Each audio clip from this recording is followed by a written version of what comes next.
Israel और फलस्तीनियों का विवाद कई बार जंग का रूप ले चुका है।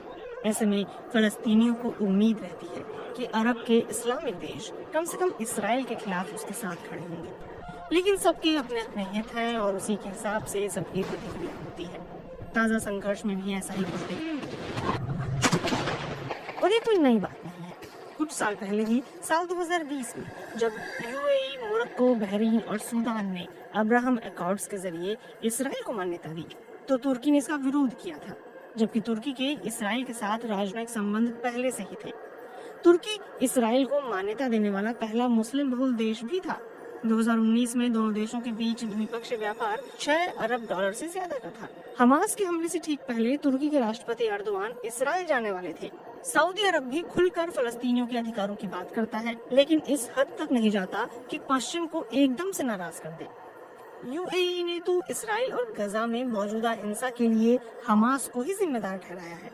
वहीं ईरान खुलकर हमास का समर्थन कर रहा है और इसराइल पर सीधे उंगली उठा रहा है। ईरान के हितों का अपना समीकरण है और उसी के हिसाब से वो प्रतिक्रिया दे रहा है। सऊदी अरब और हमास के रिश्ते भी उतार चढ़ाव भरे रहे हैं।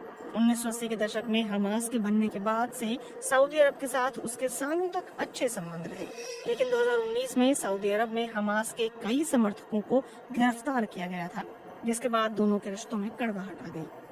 साल 2000 के आसपास हमास की करीबी ईरान से बढ़ने लगी थी। दिलचस्प बात यह है कि हमास एक सुन्नी इस्लामिक संगठन है, जबकि ईरान शिया मुस्लिम देश है, लेकिन दोनों की करीबी इस्लामिक राजनीति की वजह से है। बहरीन का रुख करें तो उसने हमास के हमलों की आलोचना की है। वहीं यूएई ने हमास के हमले को गंभीर और तनाव बढ़ाने वाला बताया है। इन सब के बीच सऊदी अरब ने संतुलन बरतने की कोशिश की है। हालांकि उसने इस्राएली कब्जे का जिक्र किया है और हमास के हमले की निंदा न करते हुए खुद को फलस्तीन के साथ खड़ा दिखाया है। वहीं कुवैत, ओमान और कतर ने इसराइल पर कड़ी प्रतिक्रिया देते हुए एक बार फिर से फलस्तीन को देश के रूप में मान्यता देने की मांग दोहराई है। मलेशिया, पाकिस्तान, अफगानिस्तान ने भी फलस्तीनियों के प्रति समर्थन दिखाया है। इसराइल दुनिया का अकेला ऐसा देश है जहाँ की बहुसंख्यक आबादी यहूदी है। ये एक छोटा सा देश है, लेकिन इसकी सैन्य ताकत का लोहा पूरी दुनिया मानती है। इसराइल भूमध्य सागर के पास मिडिल ईस्ट का देश है। इसके आसपास मिस्र, जॉर्डन, लेबनान, सीरिया, इराक, तुर्की, ईरान, कुवैत, मोरक्को और सऊदी अरब जैसे कई मुस्लिम देश हैं। इनमें से कई ऐसे भी देश हैं जो इस्लामिक देशों के संगठन OIC के सदस्य हैं और उनकी अमेरिका से भी दोस्ती है। ऐसे में सवाल ये उठता है कि क्या वाकई ये तमाम इस्लामिक देश फलस्तीनियों के लिए आपसी मतभेद भुला देंगे? खाड़ी के कई देशों में भारत के राजदूत रह चुके तलमीज अहमद इस बारे में पहले कह चुके हैं कि इस्लामिक देशों की प्रतिक्रिया दिखावे भर से ज्यादा कुछ नहीं है। ज्यादातर इस्लामिक देश राजशाही वाले हैं और वहाँ की जनता का गुस्सा जनादेश के रूप में आने का मौका नहीं मिलता है।